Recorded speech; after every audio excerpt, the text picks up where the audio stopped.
Hello नमस्कार दोस्तों, वापस से एक नई वीडियो में आपका स्वागत है। और आज की ये जो वीडियो है स्पेशली होने वाली है उत्तराखंड पंचायत चुनाव को लेकर के। जी हाँ, अगर आप उत्तराखंड से बिलोंग करते हैं तो इस वीडियो के अंदर मैं आपको सब कुछ बताने वाला हूँ कि आपके वहाँ ग्राम पंचायत चुनाव कब होने की संभावना है और उसका डेट आ चुका है पूरी तरीके से।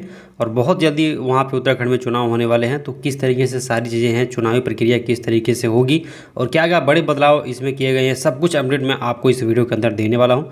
तो बिना टाइम वेस्ट के वीडियो को हम लोग शुरू करेंगे। और अगर आप चैनल पर पहली बार आए हैं तो फटाफट चैनल को सब्सक्राइब करिए, क्योंकि इस चैनल पे आपको पंचायत चुनाव से संबंधित जानकारी मिलती है, साथ ही साथ सरकारी योजनाएं जो होती हैं उससे रिलेटेड भी सारी जानकारी और अपडेट मिलते रहते हैं। तो चलिए आज की वीडियो को स्टार्ट करते हैं। तो दोस्तों, आपको पता होगा कि सभी स्टेट के अंदर ग्राम पंचायत चुनाव होते हैं, जो कि हर 5 साल पे होते हैं, जिसके अंदर त्रिस्तरीय पंचायत चुनाव होता है, जिसमें ग्राम प्रधान का चुनाव होता है, साथ ही साथ जिला पंचायत सदस्य का चुनाव होता है और बीडीसी का चुनाव होता है। तो बात करें अगर उत्तराखंड की, तो उत्तराखंड में जो पिछला चुनाव था वो 2019 में हुआ था। तो ऐसे में अब वहाँ का एक तरीके से पूरा कार्यकाल लगभग पूरा हो चुका है। तो इसकी जो आगामी तिथि है वो 2024 के दिसंबर तक चुनाव वहाँ पे एक तरह से होने की संभावना है। तो इसको लेकर के क्या बड़े ऐलान किए गए हैं, क्या क्या चीज़ें किस तरीके से अपडेट कुछ आया, वो सब कुछ मैं यहाँ पे आपको बता देता हूँ। सबसे पहले यहाँ पे आप फोटो देख सकते हैं, इसमें लिखा गया है उत्तराखंड में पंचायत चुनाव की तारीख का ऐलान और 2 से ज़्यादा बच्चे वाले भी लड़ सकेंगे चुनाव। जी हाँ, अभी पहले क्या हुआ था कि पहले एक तरीके से पहले ये आदेश आया था कि जिनके 2 से ज़्यादा बच्चे हैं वो चुनाव नहीं लड़ सकते हैं, उस पर रोक लगा दिया गया था। फिर बाद में इस चीज़ को हटा दिया गया है।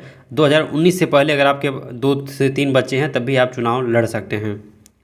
दोस्तों, उत्तराखंड में पंचायत चुनाव की तारीखों का एक तरीके से ऐलान हो गया है और दिसंबर में पंचायत चुनाव और निकाय चुनाव कराए जा सकते हैं। और इसको लेकर के चुनाव आयोग ने पूरी तैयारी शुरू कर दी है। और इस बार जिनके 2 से ज़्यादा बच्चे हैं वो भी चुनाव लड़ सकेंगे। पहले इन पर रोक थी, लेकिन अगली बार से ऐसा बिल्कुल भी नहीं होगा। उत्तराखंड सरकार निकाय और पंचायत चुनाव दोनों की तैयारी में पूरी तरीके से जुटी हुई है। सरकार ने ग्राम पंचायत में परिसीमन का दोस्तों पूरा जो कार्य होता है परिसीमन का वो हो चुका है। और जितने भी ज़िले हैं, टोटल 13 ज़िले हैं उत्तराखंड के अंदर, तो सभी ज़िलों के अंदर परिसीमन का काम पूरा हो चुका है। यानी कि अब जो आरक्षण है, एक तरीके से आरक्षण सूची बहुत जल्द वहाँ पर पता चल जाएगा, ठीक है। और उस हिसाब से आरक्षण के हिसाब से फिर मतदान शुरू हो जाएगा। तो सभी 13 ज़िलों में परिसीमन का काम हो चुका है। और इस मुद्दे पर पंचायती राज के सचिव चंद्रेश कुमार यादव जी ने जानकारी दी है। उन्होंने कहा है कि 2024 में जो चुनाव होने वाला है, ठीक है, उसका सभी ग्राम पंचायतों का एक तरीके से परिसीमन हो गया है और उसके पुनर्गठन की जो प्रक्रिया वो पूर्ण हो चुकी है।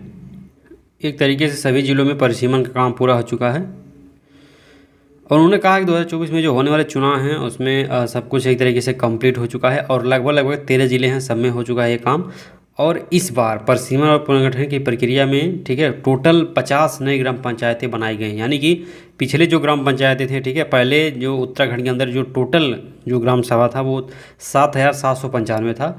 और अब क्या है, इसमें 50 बढ़ाया गया है। तो 50 बढ़ाने के बाद ये हो गया है 7,832 ग्राम सभा। यानी कि टोटल 7,832 ग्राम प्रधान इस बार नियुक्त किए जाएंगे, चयन किए जाएंगे।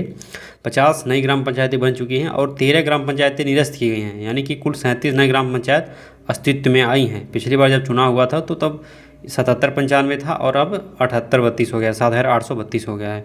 तो ऐसे में कुछ बड़े बदलाव हुए हैं। और उत्तराखंड में इसी साल दिसंबर में पंचायत चुनाव होना है।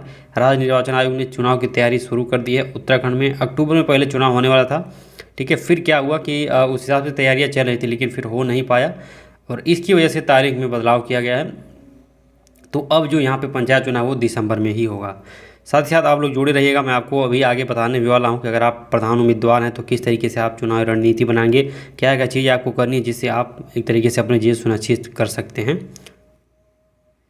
साथ ही साथ मैंने दोस्तों आपको ये भी बता दिया है कि जो 2 बच्चे वाला नियम था इस बार नहीं लागू होगा। 2019 के पहले अगर आपके 3 बच्चे हैं तो आप लड़ सकते हैं चुनाव, लेकिन अब आगे से इस तरीके से कुछ नहीं होने वाला है। तो ये कुछ बड़े अपडेट थे। लगभग चुनाव की जो समय है एक तरीके से वो पूरी तरीके से नज़दीक आ चुका है। आपके पास अक्टूबर बचा हुआ है, नवंबर बचा हुआ है, 2 महीने का समय है। दिसंबर में इसका चुनाव हो जाएगा। तो ऐसे में जो भी प्रत्याशी होंगे वो अपना जोर शोर लगा रहे होंगे।